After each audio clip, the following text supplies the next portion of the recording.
everyone, and welcome to another episode of Tech Talks with TFN. I am Akansha Dimri, and I'm so excited to have you with us today. Here on Tech Talks, we are spotlighting on the inspiring journeys of startups revolutionizing in the tech world, reshaping industries, sparking innovation, and driving change. And today's episode is no exception. We are sitting down with Zhong Xu, who's the co-founder and CEO of Deliverect, often dubbed what I call as I used to call was the Arden of food delivery services, but Deliverect has grown so much beyond that and has become one of the biggest unicorns of Belgium, coming out of Belgium. And their story is like a masterclass in scaling tech innovation globally. So grab your coffee and settle in, and we are diving into the food tech and digital transformation together with Deliverect. Welcome, Zhongsu. How are you feeling today, especially with the big news about Deliverect's acquisition of Tabesto making headlines everywhere?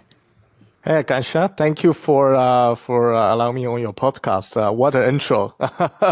No, I'm feeling good. It has been a couple busy weeks, but I'm really happy to get the news out. With our news edition of the team and our news product of the Tabesto kiosk, allowing us to help further our restaurants. As it's that's still our mission. Powering digital ordering for restaurants for off-prem. So online, that's where we started, but then now today also on-prem, in-store. So really exciting times.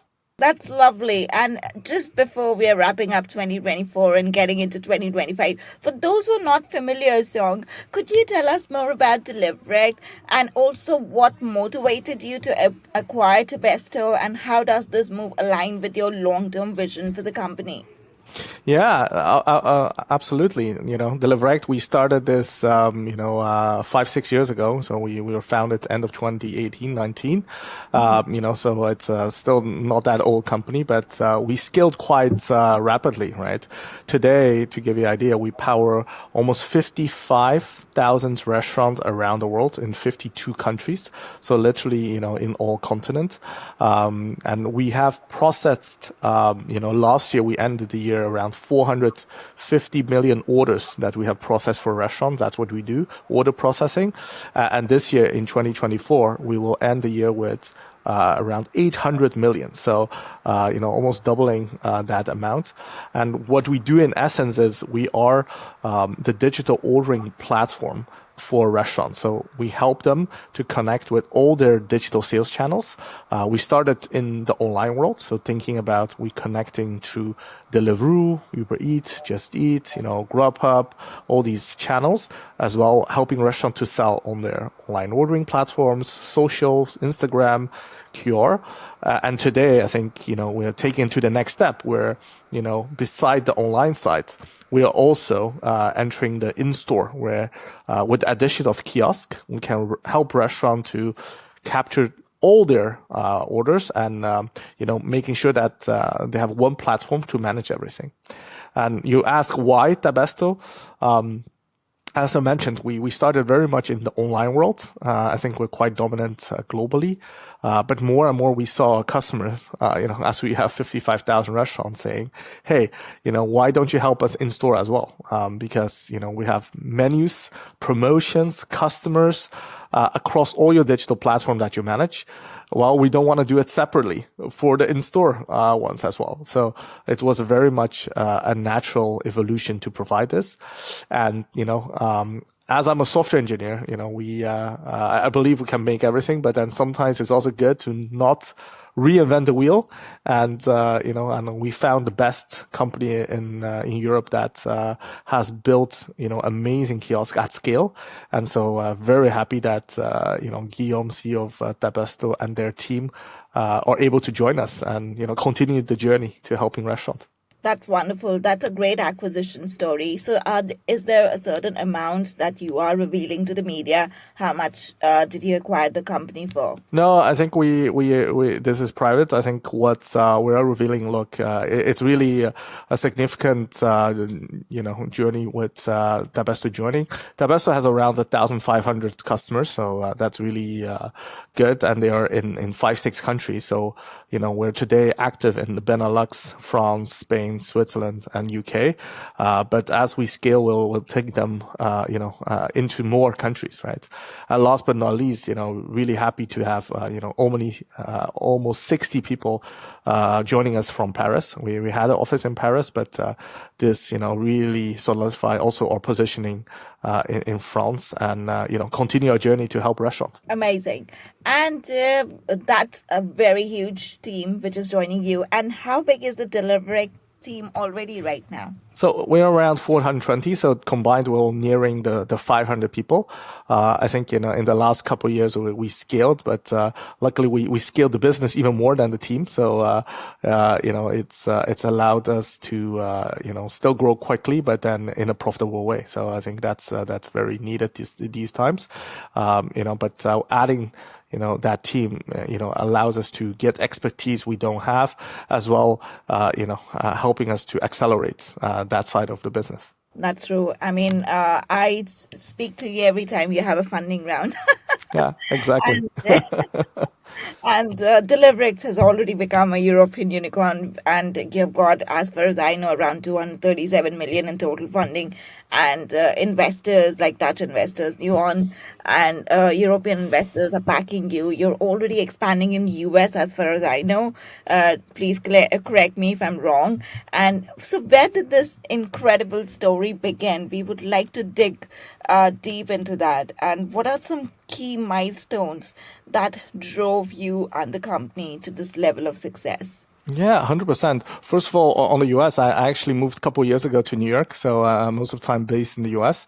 That side story was, quite, scary back then, because I think my board said, "Hey, Zhong, just move to the US. You'll crack that as well." It doesn't sound, scary, but we actually did it. I think today our business, 40% of our business is US and North America. So we're a big player there. That was definitely not easy. But I think everything what we do, comes from the purpose we have, right? If you go back to the story, we really believe that, restaurants are the glue of our society, and we want them to help them thrive. And I think why is it comes indeed from the personal story. I grew up, in the restaurant industry. And, but also your listener will think, hey, this guy, his parents had a Chinese restaurant. No, they didn't. What it happens is my father, after Cultural Revolution in China, wanted a better life. And, he moved to Europe, in Belgium specific, because that was the first country that gave him a visa. To make a long story short, he started working washing dishes in restaurant because that was the only way to make a living. And, the owner of one of the restaurants asked him to make a restaurant software. So back in 89, he bought the book, learned C++ in 30 days, and created a point of sale for Asian restaurants, right? And to this date, in Belgium, Luxembourg, still 90% of all Asian restaurants use this service. And so I grew up in that industry where, I, from my 16, 18, created, 1,000 Chinese websites, very ugly, sadly enough. Some still exist. And afterwards, when Steve Jobs launched the iPhone 1, I created with my co-founder the first iPad point of sale that later became a public company called Lightspeed that's trading on the New York Stock Exchange. So really have that journey. And why, we're still doing this. And I think this is really the essence and the power of us doing this continuous job. Recently, I even asked my dad, as he's 67, my mother asked me to ask him to retire, right? So I sat him down and said, "Hey, would you retire?" And he told me, "What's wrong with you? I'm servicing these restaurants, and without these restaurants, you would not exist. And don't forget, these restaurants are, the places where immigrants get their first job, students get their first job." are the glue of a society. As the world is changing so rapidly, it's his job to help them, on technology. And he told me, look, you're the new generation. You need to help these restaurants to, thrive in this digital age as everything is changing so rapidly. And so I believe in that deep purpose. And I think, that's the reason why we exist and why Deliverect keeps on pushing the boundaries and helping restaurants succeed. I mean, that's true. I think a lot of Asian families, like my father is also going to touch 70 soon, and he's like, I'm not never going to retire. So he has his own business as Exactly. well. And my uncle, sadly, he passed away 2 weeks ago. But we have a Sorry to family of hear. businesses, yeah, and we have a family of businesses as well. And he was working till his last breath. And I just feel that everyone in Asia is born, South Asia, Asia are like born and instigated with those kind of values that just keep working. And this is how you are active and making a change in the world. And I also go by the same foundation, to be honest. But yeah, that's something. I've been following Deliverict's journey since last 5 years, as far as I know. I think since I moved to Mm. the Europe, which is more than that, and. Yeah, I've seen how you've grown from. I remember your 3 million funding round when I did a story, and then I remember your 150 million funding round, and then I remember when you became a unicorn, and now that I remember when you were acquiring companies, a lot of them. You have done that in the past year. I think there was some chat company. I forgot the name. Yeah, we did another acquisition, in 22 called Chat Food that has been now powering Deliverect Direct. So what we did there is helping restaurant on the online front to, with their website, with their online ordering, but more important, helping them to sell on social channels, right?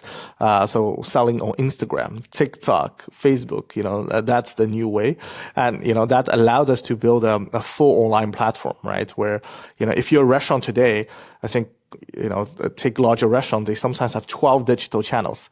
So the platforms, Uber Eats, in Netherlands, Tabesto, Deliveroo, but then you have Instagram, TikTok, Facebook, their own website, catering, apps, and today with kiosk, right? So, I think this is really the transition where it happens where, restaurants today need to be omni-channel. And, even more why kiosk, people always ask, beside we see the need, is also, I think today, if you look at what the world is there's two problems for a restaurant. One, we all know inflation. So it's costing are going up. Everything's really expensive. So hiring people is really expensive as well to make a profit where the margin is thin is difficult. Second is labor, right? If you think about it, labor is really hard after COVID. There's still a lot of people not back in the restaurant industry. And, if you look at the trends where you had in Brexit, but also Europe, and knowing, that most people that work in restaurants are immigrants, and it's harder to get them, to do that job or get them over. You see that the need of automation is even more, right? To give you another anecdote, like if you think about in the US where I live, there's 17 million people that works in the restaurant and the hospitality industry, the leisure industry. But, what people don't realize is, 15 to 20% of those people are undocumented workers, right? So people that are, really, taking that as a first job, immigrants. So of course, what's happening in the world, that's going to be tougher for restaurants as people are, more strict on immigration rules. So automation, is the way forward for restaurant to survive. And, we want to be a key part of that for them. Got it. I know it's one of the biggest challenge, like immigration and workers, and then undocumented paperwork. Is this something which is a main challenge which you would like to solve in 2025 with automation? Yeah, I think that's one of the challenges we see, right? It's one is restaurants need to be omni-channel because the end customers are more and more demanding. Basically today we're in a world where it's a customer can order anywhere, right? It can, they order on social media, they order on, marketplaces, on apps, they order with voice in your car, all sort of things, and one day itself will be even automated. And then you need to be able to deliver it with anything, right? So that's the premise. And we're building that infrastructure to give restaurant control over the ever-changing digitalization is key.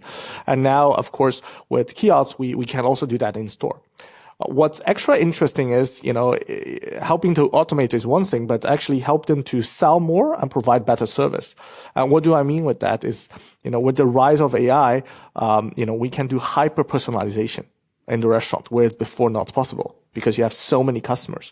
But now that we have 360 overview of the orders from you as a customer online, on the website, marketplaces, Instagram, as well in store. So next time if you go into a restaurant, on a kiosk, they will recognize you, Akansha, and give you the dedicated promotion you need, or, only show the menus that you want, right? Imagine if I'm a vegetarian, so why would I need to scroll through all the meat choices, right? Why can't you filter that out?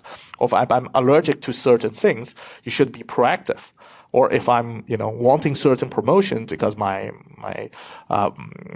points has arisen to a certain point, give me that proactive. And so enabling that allows hyper-personalization, and that results actually in higher sales as well. To give you an idea why kiosk is important, on average, when restaurants implement a kiosk, they see that the basic size of what you order increases between 10 to 30%. And why is that? Is one, personalization, but two is as well, a kiosk is never tired. If you have waiters promoting promotions and pushing items, that takes effort and work. But the kiosk will always be able to suggest, right? And so it's a win-win situation where restaurant can still operate, although they don't find the workers, but then even increase their basket size and provide a better service.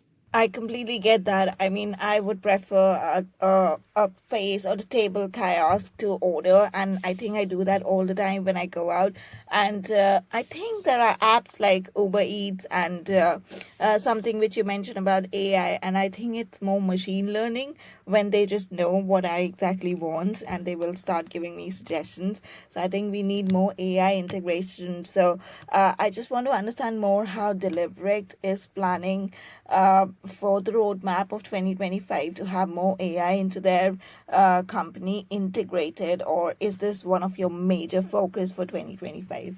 Yeah, 100%. I mean, we do a lot with AI already. I think we built our data center lake completely differently so that we can reuse the data. I think that's the premise. And now, of course, with AI and learning, we can do a lot, right? I think one of the things we have done is, hey, looking at what store is closing, auto opening them, on digital, right? Making sure that it's set correctly. But more and more, is allowing AI to, create habits, menus, and events automatically. Think about, look, if you're a soccer fan, there's so many matches in a year. Well, why each restaurant could, in the vicinity of a stadium, auto plan, the hour before, after, different menus tailored to the team, even creating campaigns to pitch the other team, say, hey, order this more to win. And, changing the prices, descriptions, menus, allowing, more customization, right? As well, I think with AI, it's possible to do hyper customization, especially if you're using the online ordering as well, the kiosk that identifies you as a person, you can go way deeper. Right. And that's something that's before not possible. And at the end of the day, it's providing a better service. Right. So I think AI we see in multiple buckets. One is operations, really running the business better. And the other is, hey, how do we do guest services and guest improvements through hyper personalization? And so, our focus is building tech out.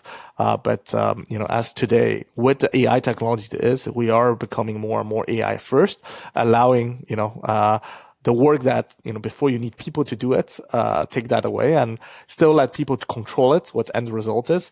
But, suggest a lot of more things that is possible. So I think that's really a game changer for restaurants. Before they need all these operation people, well, they still will have them, but they can do a lot more, I would say. Yeah, that completely makes sense. And I think it's a great plan because I think that AI is something to look forward to completely, but at the same time, we have to be very sensitive about how we are using it in the future. I think that is one debate which I always have with everyone, but that's a topic for another conversation. I just want to understand that are you planning to raise more funds in 2025? Is this something you're looking at? So for now, I think Deliverect, we are really strong capital wise. I mean, we raised a big round, and our core business, the order management business, as well the online ordering business, that's our core business is near profitability. So we'll be profitable on that side next year. However, we're still investing, right? And so we keep heavily investing one side, with the acquisition of course, of a kiosk. We'll double down into restaurant or in-store as well. We have products as Pulse that is keeping eyes on what's happening in restaurants, helping them to do marketing, helping them to do marketing automation, running their ads. So we're keeping investing a lot on these innovation, these new products. As well, recently we ventured into retail convenience, right? Similar problem what you have in restaurants. We're powering today, from a Spar to in the UK Tesco, One Stop, all these chains, as well, where we see the demand of online and multi-channel management as well in that sector. So although our core business is profitable, we are, still in fast growth, and we'll still heavily invest in these new ventures. But as the core business is profitable, we can take that profit and reinvest in what we do. So for now, there's no need, but if there's opportunities to go faster, we will be able to look at that, right? One side organic, but other side, I think, we're also interested in doing more acquisitions. Why reinvent the wheel? If we have a platform, we have the distribution. I think that's always challenging, where we have so many customers. If we can help them more by adding more solutions, we will do that as well. That is great. And I'm just trying to understand who are your competitors in terms of the US market. How are you doing in the US right now? Because I don't know much about that. And what are the challenges are there? You told me one of them, of course. And how's the business growing over there? And how is it different from Europe and UK? I think the business is growing well. I think, quarter over quarter in the US, we grew even just US 15% quarter over quarter. So that's quite big. And the reason why is they're more focused on very much the larger enterprise, and the mid-size restaurant chain. So it scales quicker. I would say the biggest difference is, if you think about the enterprise customer in Europe, they maybe have 200-300 customers, locations, in restaurant chains. If you think about the enterprise customer in the US, we're talking about 3,000. So the factor is 10 times bigger, right? So, the same sales effort, or maybe a little bit higher, yields almost 10x, the results. And look, that's really the difference between Europe, where it's really fragmented. It's still country by country, where US, it's, one big country, a continent on its own, right? And, that's definitely working. I think competition wise, we're quite winning as, if you think about the larger enterprise customers, they want to have customers, they have these locations around the world, and we are the global player. If you want someone that supports them from the US, but as well in Mexico, Canada, Europe, Middle East, Latam, APAC, we're the go-to solution. To give you an idea, I mean, we have a customer called Little Caesars in the US. That's, I think, one of the largest pizza chains in the world. In the US, we run 5,000 locations for them, but they also have locations in Canada, in Mexico, in Chile, in Europe, in, Saudi, in the Middle East, in Asia, and so on. And so being able to be that global player, providing the APIs as well, be the one with the deepest integrations with point of sale, is allowing us to win. Yeah, I guess it's a very big market to explore, and at the same time, all the brands are everywhere globally. And I'm sure, I mean, I think you guys are doing great. And We're just starting. also, Yeah.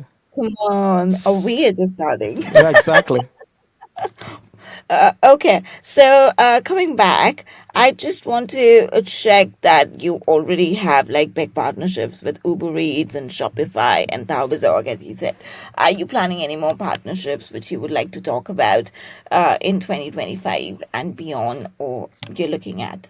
I think we have amazing partnership with, the two side of the spectrum, right? One side marketplaces, we're really close with all the marketplaces, Uber Eats, DoorDash, Just Eats, Deliveroo, all sorts of them as well. That's one side. And the other side, I think that's what makes it unique is we have over 1,500 integrations, of which pretty much, in the other spectrum, point of sale companies, right? So we're partners of, obviously Lightspeed, Square, Toast, PAR, Spot On, NCR, Oracle, from older legacy to enterprise to smaller ones.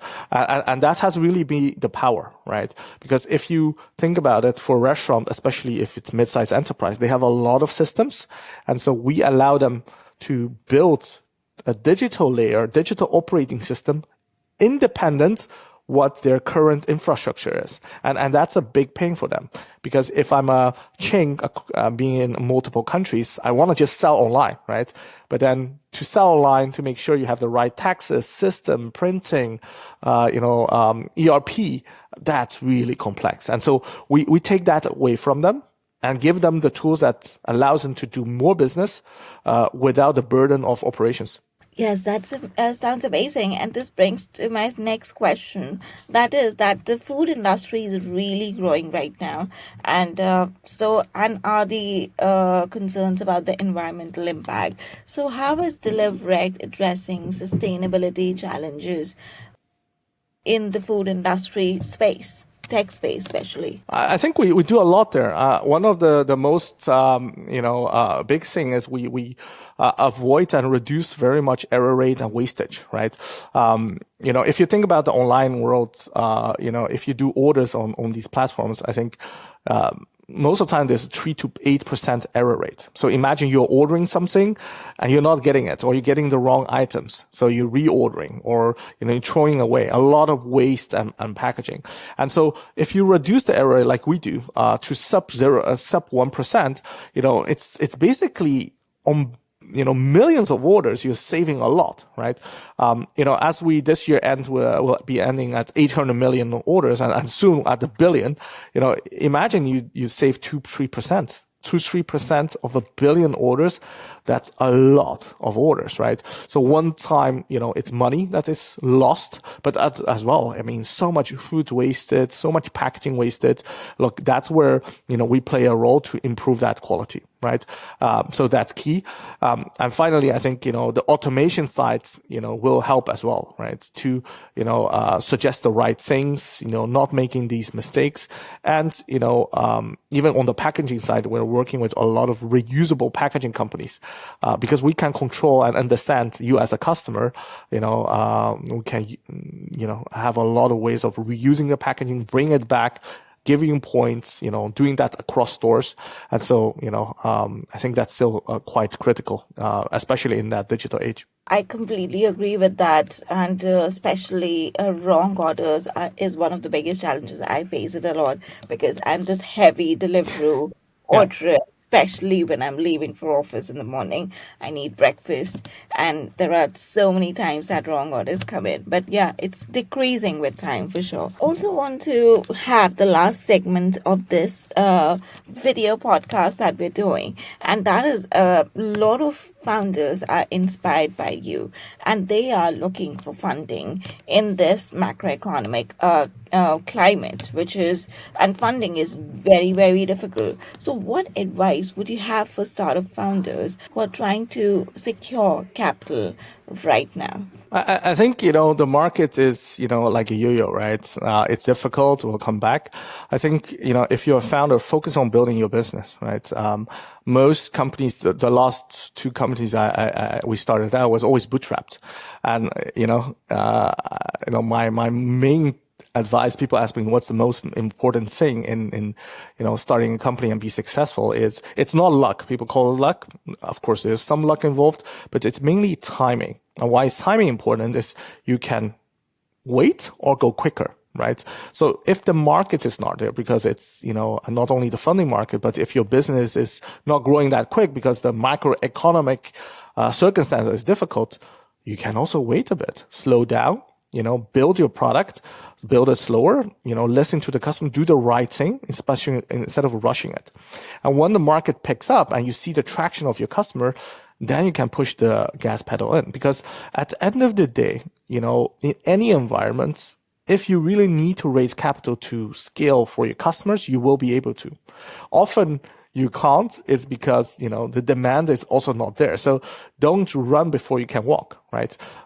So take your time, focus on building, bootstrap if you need, and, build a sustainable business. And, if you can, you should always wait, I think, with funding, because you're going to have a bigger business, a better business, if you can, run it sustainable. I completely agree with that. And also, last question from me as a founder looking for tips as well. How do you balance the work and life? Is there a balance or there is no balance or both have become same? I think after all these years, I mean, I'm almost 40, so I've been doing this over 20 years. I would say it's different. This is your life. So I think if you're a founder, there's not really like when you stop working, right? I think, the reason you found a company or do anything like you do is you're passionate about what you do. And so it's not, a 9 to 5 job. So because you're passionate, you keep on doing it. I think you need to make it click that what you're doing is not per se work, right? I don't see what I do more as work. I enjoy all aspects of it. I think the only difference now is, once in a while do take some, holidays and breaks. I think, for founders that been doing a long time, often they think they need to take long breaks. In my personal circumstance, I learned that doesn't work. Trying to take 2-3 weeks, and say, oh, after this, I'm a new person. It really has not worked. What has worked for me personally was, every 2 months, I would say I would do a longer weekend, say 4 or 5 days. So take micro breaks, because, you're passionate about your job, but if you're always doing it on the cutting edge, it is a lot. Being off for 3-4 weeks actually causes stress because you're like, oh, what's happening with business? But if you do like, every month, 3-4 longer days, that has worked for me. And last but not least, enjoy it. I think, it's always the struggle and it's painful when you're doing it. But I can tell you, I have a lot of friends that have exited the business as well. And I have done that once as well. Once you have done that, the first couple of days, couple weeks are fun, but then you actually start missing the hustle, missing the challenge, missing, the struggles, and it's very similar as life, right? The destination is dead. That's not where you want to be. Living is about the journey. So building a company is what makes it worth it. And it's actually the fun, not the end destination. Well, I'll use these tips because macro breaks are is a good tip. Yeah. And yeah, I'm studying as a hobby these days, past life regression. So it's like a tunnel which we all are going through, and we have to take care of our karmas for the reincarnation. So yeah, on that note, I would like to say thank you so much, Zong, for joining us on this episode of Tech Talks with TFN. It's been so inspiring to have this chat with you and learn more about Deliverect and its future plans. And this is for our listeners. If you found this chat insightful, make sure to subscribe and stay tuned for more conversations with the founders and innovators reshaping the tech landscape. Until next time, I'm Akansha Timri, and this is Tech Talks with TFN. Take care and see you in the next episode. Thank you so much.